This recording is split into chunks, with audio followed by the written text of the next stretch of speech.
Boa noite, bem-vindos. Espero que me consigam ver e ouvir em condições.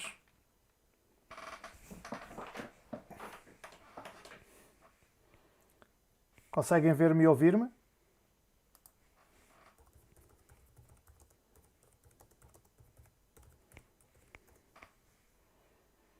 Ok. Sim, senhor. Então vamos lá dar início a mais um webinar da MasterD. Hoje falar um bocadinho aqui sobre ransomware, um bocadinho na continuidade daquilo que fizemos a semana passada em que falámos um bocadinho sobre malware. Hoje vamos falar sobre um malware específico que é o ransomware, que é provavelmente um dos mais perigosos atualmente e um dos que mais danos causa aos nossos sistemas hoje em dia.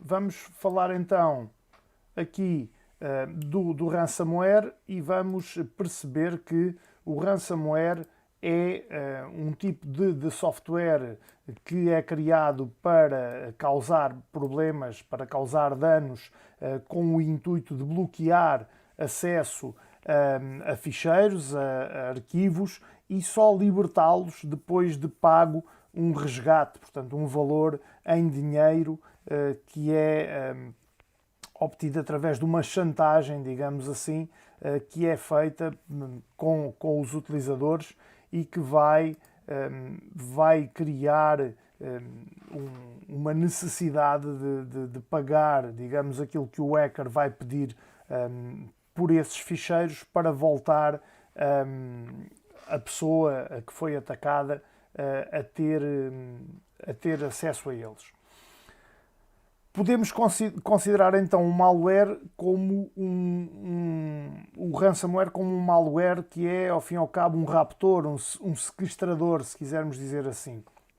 É daí que vem a sua origem, ransom vem de resgate, normalmente a associação do ransomware com a prática de resgate e sequestro não é exagerado de todo.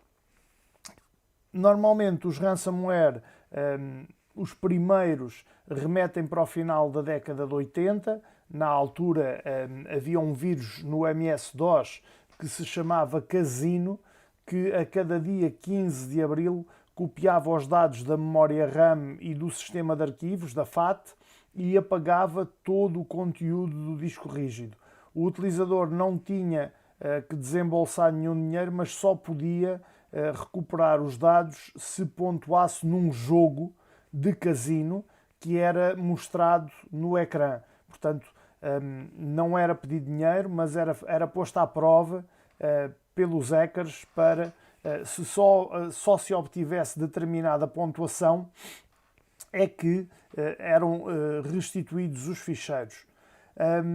Mas mesmo nos anos 80 já haviam malwares para tentar extorquir dinheiro e em 1989, por exemplo, houve um malware muito conhecido que era o PC Cyborg, e o PC Cyborg era distribuído por disquetes, e quando se punham a disquete no nosso sistema, o disco C ficava criptografado e normalmente pedia um resgate de $189 em nome da PC Cyborg Corporation para libertar os dados.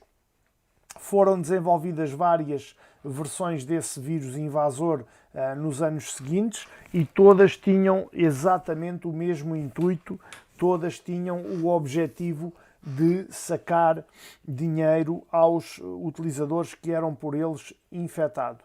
O PC Cyborg o que é que fazia? Reescrevia um arquivo, um ficheiro de sistema que se chama autoexec.bat do DOS, e o que ele fazia era escondia as pastas e criptografava os nomes dos arquivos, dos ficheiros, no disco C. Os ransomwares, mesmo capazes de criptografar discos inteiros, conteúdos inteiros, só muitos mais anos mais tarde é que surgiram para nos atormentar, digamos assim. Os primeiros mais modernos e com um poder significativo de causar danos surgiram por volta de 2005, com o Croton, o Cryzip, o MyArchive, que utilizavam um estilo de criptografia RSA para bloquear os dados e exigir pagamentos para libertar os mesmos, e de 2005 para cá a incidência destes ataques não para de crescer. Porquê? Porque a internet facilita a disseminação dos ataques e essas pragas têm um potencial de criar grandes quantidades de dinheiro para os criminosos que estão online a atuar. Como é que isto se propaga? O mecanismo de propagação de um ransomware é exatamente igual ao mecanismo de propagação para outros vírus e outros malwares e outros adwares, ou seja, são usados o e-mail, as redes sociais, os serviços de mensagens instantâneas e sites falsos também para propagar este tipo de malware. Redes sociais, as que são mais usadas são o Facebook e o Twitter. As mensagens instantâneas para ransomware, os casos mais reportados são no Skype e no WhatsApp, mas todos os outros estão sujeitos a isso. O e-mail ainda é dos meios também mais usados, com e-mails falsos que também remetem para sites falsos e depois o malware propaga-se e faz esse ataque. Normalmente em todos estes ataques há sempre um bocadinho de engenharia social, que é o convencer a vítima que na realidade não está a ser vítima, e a mensagem dessa engenharia social normalmente é acompanhada então por argumentos que tentam convencer a vítima a carregar num link, num anexo, abrir um fecheiro que vai levar à infecção pelo ransomware. O texto, por exemplo, não pagou o imposto de selo do seu carro,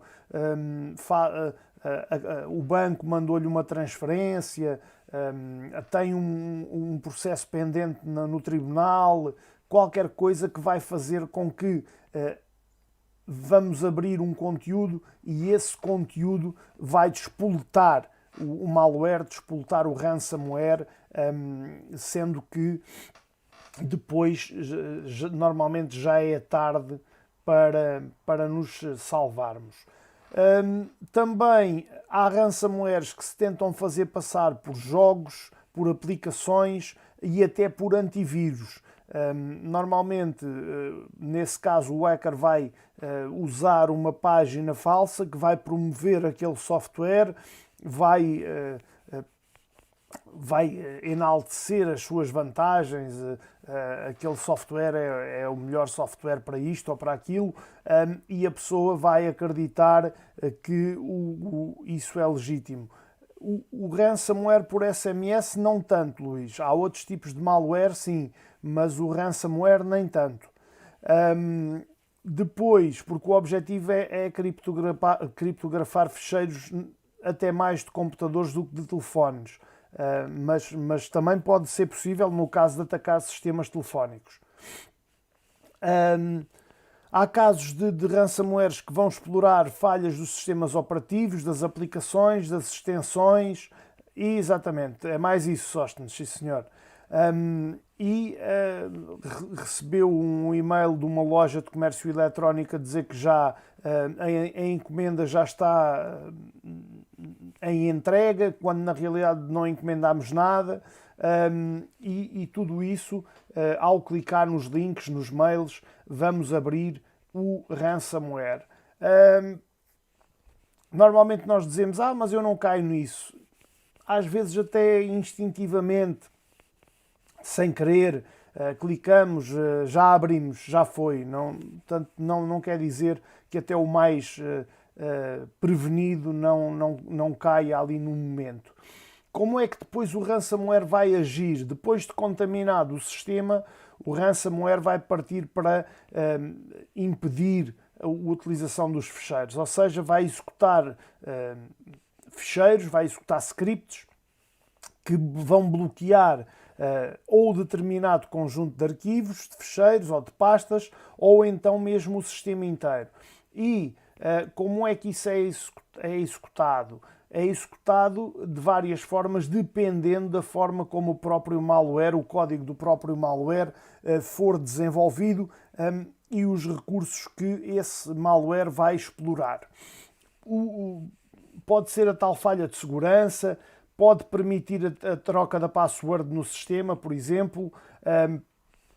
O responsável pelo o ransomware contacta a vítima de alguma maneira para ter a password restabelecida ou para conhecer a nova, portanto pode ser uma das abordagens. Outra abordagem muito explorada é instalar pequenos softwares que mostram um ecrã de bloqueio e esse ecrã de bloqueio impede que o utilizador aceda ao seu sistema, aceda aos recursos do seu sistema, percebe que estão lá os dados, mas há um bloqueio no caminho até aos dados.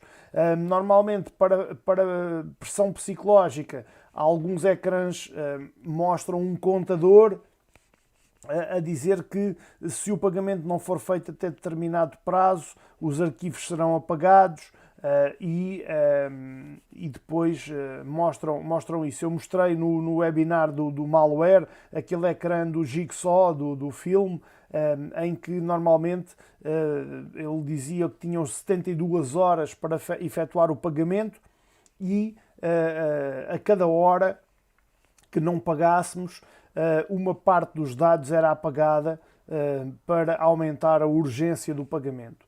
A situação, em termos de malware, pode ser ainda mais grave quando os ataques são aquilo que estamos a ver no ecrã, que são a sistemas corporativos, empresas, e a partir daí não é só um utilizador que não consegue aceder aos sistemas, mas passam a ser todos os utilizadores da rede. Sim, Luís, também, sim senhor. O ransomware de bloqueio de ecrã mais famoso é o Winlock, que surgiu na Rússia, ou a partir da Rússia, em 2010, e que exibia uma mensagem com uma imagem erótica e dizia que o utilizador tinha que pagar por SMS $10 para ficar livre da invasão. Os responsáveis por este ransomware Winlock foram presos, mas entretanto obtiveram 16 milhões de dólares com o esquema, e estamos a falar de 16 milhões de dólares a $10 cada utilizador. Portanto, este foi um dos ransomwares muito famoso. Tipos de ransomware. As duas variedades normalmente mais usadas são o Crypto Ransomware e o Locker Ransomware. O Crypto Ransomware vai criptografar os dados e é aquilo que mais é usado atualmente. Normalmente apontam-se várias razões para o crescimento desta variedade, do Crypto Ransomware, e uma dessas razões que é apontada é o facto dos dispositivos móveis, tablets, smartphones e dos computadores terem capacidade de processamento suficiente para criptografar os arquivos muito rapidamente. A outra é que, como só o hacker, o invasor, tem as chaves criptográficas usadas no ataque, é muito difícil recuperar os arquivos afetados sem essas chaves. Então, outra razão também para que os crypto ransomwares tenham aparecido mais é que, se não forem, quando são removidos do sistema operativo, os arquivos permanecem criptografados, ou seja, mesmo que consigamos remover o Crypto Ransomware, os arquivos permanecem criptografados e as hipóteses do utilizador se render e pagar o resgate, vão aumentar consideravelmente. Um dos tipos de ransomware mais conhecido é o CryptoLocker, que utiliza criptografia de 2048 bits, e esse malware normalmente exibe uma mensagem no ecrã e vai pedir para pagar entre 100 e 500 dólares ou euros para devolver os ficheiros, documentos, fotografias, vídeos, trabalhos, etc. Portanto, aí normalmente era pedido o pagamento entre 100 e 500 dólares para devolver. Esta abordagem é muito inteligente. Porquê? Porque pede valores relativamente baixos, o utilizador entende que não é um grande prejuízo para recuperar os ficheiros, e se um grande número de pessoas efetuar o pagamento, lá está, é como a outra anterior, a 10 dólares conseguiram 16 milhões, neste caso a 100 dólares rapidamente, ou a 500 dólares rapidamente conseguem um valor gigantesco, dependendo do número de pessoas que aceitem pagar então o resgate pelo crypto ransomware. Também o Locker Ransomware é o segundo tipo, a variedade que é menos complexa que o primeiro, mas não quer dizer que seja muito mais fácil de mitigar ou de destruí-la. Normalmente é um conjunto de dados importantes que é criptografado. Sim, também, Maicon, também. Todos os ataques as a service são muito complicados, porque normalmente atacam serviços do sistema que depois bloqueia tudo, e a partir daí não há grande hipótese. É mesmo muito complicado, porque normalmente estão cooperativas, digamos assim, de hackers que se juntam para criar esses ataques. Como é que se detecta e protege? Da mesma maneira que se detecta e protege de qualquer software, Paulino. Com bom senso, sendo cauteloso e tendo todas as medidas de segurança que já referi em webinars anteriores, sempre atualizadas, um bom antivírus, uma boa firewall, e também os sistemas todos atualizados convenientemente. É claro que aqui o caso do ransomware, como engloba sempre a vertente da engenharia social, ou seja, do engano do engano do hacker ao utilizador, temos que ter mesmo bom senso e não abrir nada de que desconfiemos, não cair no engodo do atacante. Como eu estava a dizer, o Locker Ransomware é como se puséssemos um cadeado num determinado ou em determinados ficheiros do sistema, ou também em conjuntos de dados, e esses conjuntos ficam bloqueados, por exemplo, os logins, etc., ficam todos bloqueados. Tanto o Locker Ransomware como o Crypto Ransomware também podem ser executados simultaneamente. Exatamente, também, Ruben, também. Métodos de pagamento, normalmente, por causa da dificuldade em localizar, os pedidos são feitos em PayPal, mas o PayPal agora já tem um sistema avançado de combate a fraudes, então já não dá com tanta facilidade, mas serviços mais discretos, e também os sites de apostas, por exemplo, usam estes sistemas que são difíceis de ser rastreados. Também as criptomoedas, com destaque para a Bitcoin, e sempre meios de pagamento que sejam diferentes de seguir o rastro. Para nos protegermos, então, respondendo mais uma vez ali ao Paulino, os cuidados preventivos são mais ou menos os mesmos. Cuidado com anexos, com links, com e-mails mensagens suspeitas, mensagens em nomes de bancos, de lojas, de autoridades judiciais, finanças, cuidado também.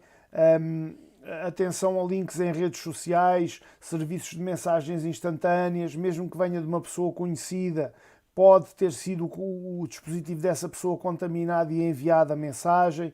Nunca baixar, fazer downloads de sites de qualidade duvidosa, manter o sistema operativo e os aplicativos sempre atualizados, especialmente os browsers de internet, ativar recursos de segurança e de privacidade do browser, manter um nível de confiança baixo, tomar muita atenção aos plugins e extensões para os browsers, atenção à confiabilidade desses plugins e dessas extensões, usar softwares de segurança de empresas com boa reputação. Às vezes há a tendência de ir fazer download pirata de um antivírus, isso é uma má política. Evitar também serviços públicos de Wi-Fi, aeroportos, estações de comboios, estações de centros comerciais, estações de autocarros, atenção aos pontos de acessos públicos, e ter um backup, uma cópia dos nossos ficheiros regularmente efetuada para, no caso de acontecer um sequestro, nós podermos recuperá-los rapidamente. Agora vou aqui falar dos 6 casos mais famosos da história do ransomware. O CryptoLocker em 2013 foi um dos marcos da história dos ciberataques, e este malware usou uma chave de criptografia que estava fora do padrão completo e desafiou os especialistas em cibersegurança de uma forma absolutamente inovadora à data. O CryptoLocker provocou perdas de mais de 3 milhões de dólares a cerca de 200 mil computadores de sistema Windows, e na altura foi distribuído por e-mail com a inclusão de ficheiros de anexos maliciosos. O TeslaCrypt em 2016 também dizia o criador que era uma variante do CryptoLocker, mas assumiu este nome, TeslaCrypt, porque se caracterizou por uma maneira de atuar muito peculiar, que era visualizar os arquivos relacionados com videogames, mapas, jogos salvos, conteúdos disponíveis para download, e agarrar-se a eles. O TeslaCrypt foi responsável por 48% de ataques de ransomware em 2016, e no início desse ano era quase impossível restaurar os ficheiros sem a ajuda dos ciberatacantes que criaram este malware. Em maio de 2016, esses mesmos atacantes surpreenderam o mundo inteiro porque desistiram das atividades, disponibilizando a chave para decriptar os ficheiros que estavam infectados com o TeslaCrypt, e forneceram-na gratuitamente para todo o mundo. Até hoje ninguém sabe explicar porquê, e desapareceram, não deixando rastro. Em 2017 apareceu o WannaCry. O WannaCry também marcou a história dos ransomwares e é considerado pelos ciberespecialistas, por muitos ciberespecialistas, o pior ataque de ransomware de todos os tempos. Em 12 de maio de 2017, se não estou em erro, começou-se a espalhar na Europa, e 4 dias depois o Avast, o antivírus que eu uso, detectou mais de 250 mil casos em 116 países. Na altura deste ataque, o valor estimado de perdas foi 4 bilhões de dólares. Para libertar cada máquina, os cibercriminosos cobravam 300 dólares, e o WannaCry foi propagado através de phishing e de e-mail. Explorava uma vulnerabilidade do Windows e entre as grandes companhias que foram prejudicadas por este ransomware estão a Nissan, a FedEx, a Renault e a Telefónica. Foram todas prejudicadas pelo WannaCry, que conseguiu angariar à data, em 2017, 4 bilhões de dólares. Também em 2016, o Petya, com Y, o Petya foi disseminado através de e-mails com conteúdo malicioso e infectava o registro de arranque dos computadores do Windows, bloqueando todo o sistema operativo, e também era cobrado $300 por cada utilizador. Desde o início da propagação, as várias versões deste Petya causaram prejuízos na casa dos 10 bilhões de dólares. As organizações que sofreram neste ransomware, lembro-me do Banco Nacional da Ucrânia, porque na altura até se falou que era um ataque dos russos aos ucranianos. Também uma petrolífera muito famosa, que é a Rosneft, e também uma companhia muito poderosa, que é a Mondelez. Mas o Banco Nacional da Ucrânia foi mesmo que teve mais impacto. Dá muito dinheiro, dá, Paulinho, mas também estão muitos presos. Portanto, rede, sim, rede, internet é uma rede também, tudo se propaga através de rede. Também o quinto famoso, o Ryuk com Y também, este foi de 2018 a 2020, propagou-se e escolhe as vítimas a dedo praticamente, e escolhe as vítimas normalmente escolhendo empresas que não podem estar inativas. Normalmente este ransomware também desativa o restauro dos arquivos e do sistema no sistema operativo, e isso dificulta ainda mais a recuperação dos dados. Os resgates são muito altos, porque só ataca empresas que não podem parar, e normalmente pedem no mínimo $300 mil em cada ataque. Segundo o FBI, a ação deste ransomware, do Ryuk, já provocou mais de $60 milhões em perdas financeiras, sendo que os hackers que propagaram o Ryuk e fazem os ataques com o Ryuk são cirúrgicos, portanto não atacam qualquer utilizador, daí não terem ganho também tanto dinheiro, e preferem atacar só aquelas empresas. O sexto caso, que é o último que vou falar hoje, é o SamSam, de 2018. Foi criado, na realidade, em 2015, mas no ano de 2018 teve uma ação destrutiva esmagadora. Nesse ano, este malware ficou muito famoso por ter explorado o Departamento de Transportes do Colorado, a cidade de Atlanta também, incluindo a Câmara, o Porto de San Diego, nos Estados Unidos. E o que é que isto fez? Paralisou totalmente os transportes, a cidade e o Porto de San Diego ficaram totalmente paralisados. Ainda neste ano, em 2018, os cibercriminosos que foram acusados de utilizar este ransomware foram cibercriminosos do Irão, que visaram particularmente e especificamente 200 organizações do Canadá e dos Estados Unidos, atacando instituições públicas, cidades, hospitais, numa forma de ciberguerra mesmo, num prejuízo de cerca de $30 milhões, mas nem foi pelo valor dos resgates. O pior foi os problemas que causaram. Portanto, foi a paralisação, inclusive de hospitais e de instituições públicas, que pararam totalmente em 2018 por causa deste ransomware do SamSam. As perdas são às vezes incalculáveis. e às vezes irrecuperáveis. Sobre ransomware era o que tinha para vos trazer.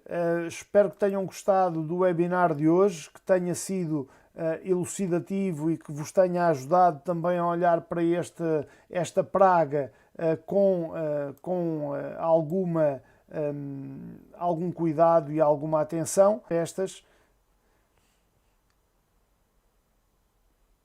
Desejando-vos saúde e boas festas. Até a um próximo webinar.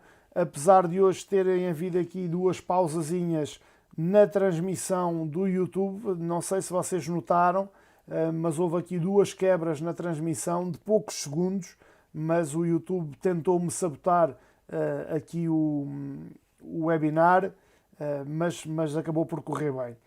Obrigado eu pela vossa presença. Até segunda-feira. Segunda-feira será o último webinar deste ano. Depois vou entrar num breve período de férias até ao início do ano. Por isso, até segunda, bom descanso, bom fim de semana, um forte abraço e coloquem as vossas dúvidas, por favor, antes do dia 23, porque eu depois vou de férias e só volto em 2022, está bem? Um forte abraço e muito obrigado. Até segunda, bom fim de semana.